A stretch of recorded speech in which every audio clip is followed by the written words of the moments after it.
Masaganang buhay at magandang araw po sa inyong lahat. Nandito po ngayon sa PRMSU Campus, San Marcelino, Zambales.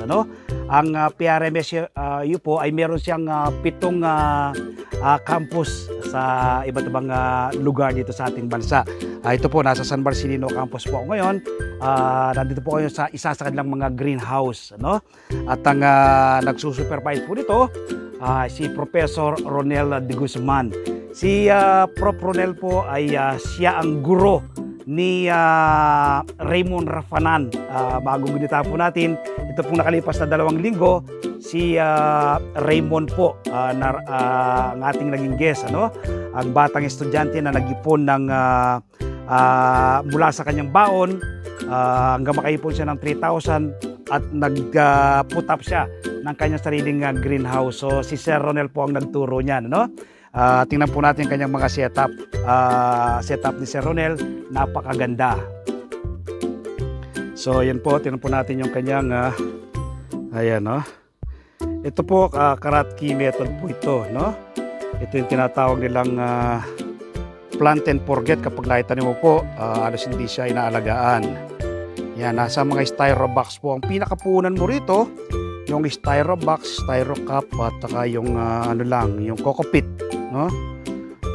mas matipid po yung ganitong mode of farming kumpara sa ibang pamamaraan, kumpara sa NFT. Ito mga pa lang po, nasa styro nasa pa lang po sila, plastic cups. So yun po, meron po siyang din yan, sibuyas. So ito naman po yung kanyang NFT method of farming. Yan. Ang ganda po ng setup nila, Yan. Meron din pong asola dito, Kita nyo, nagpaparaya po talaga ng asola. Yan, Yan.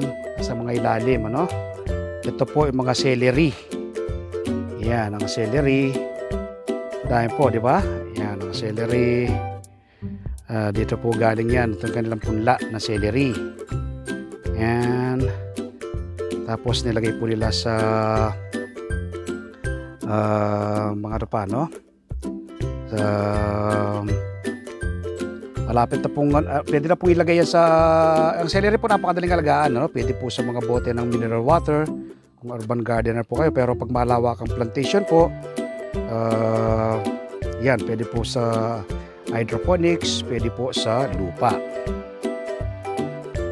Si Sir Ronel po, meron pong mahigit 500 estudyante ngayon, 40% sa mga ito ay mga babae. So nakakatuwa po, marami po palang mga kababaihan na nahihilig talaga sa gardening, Ang akala natin na yung pag-garden ay sa mga lalaki lang yan. Pero dito nga po sa school na ito ay 40% ang mga estudyante ni Sir Ronel ay mga babae. Sabi nga ni Sir Ronel, mas maalaga yung mga babae sa pagdating sa mga halaman. Kaya marami siyang mga estudyante rito. So gayahin po natin itong pong ganitong pamamaraan dahil sustainability, food security.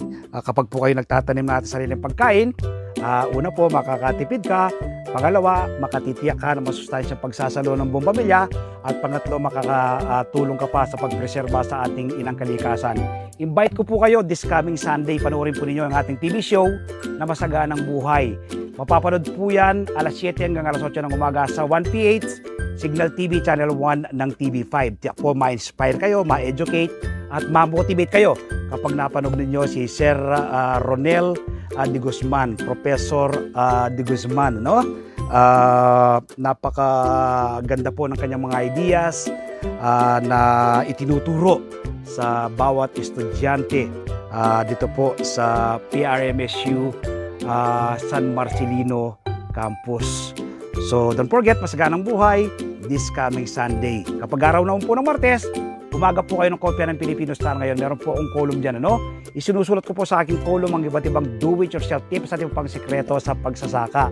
Siyempre po sa Facebook page, Facebook profile, TikTok, nagbabahagi rin po tayo ng kaalaman, At yung hindi pa po nakasubscribe sa aking YouTube channel, ang Magsaka Reporter, mag-subscribe na po kayo. Like and share, click the bell button na sa kanon, ma-inform po kayo kapag may mga bago kong video upload, video tutorial, upang ma-share ko po sa inyo ang pairam na talento ng ating Panginoon. Maraming salamat po. Happy farming. God bless.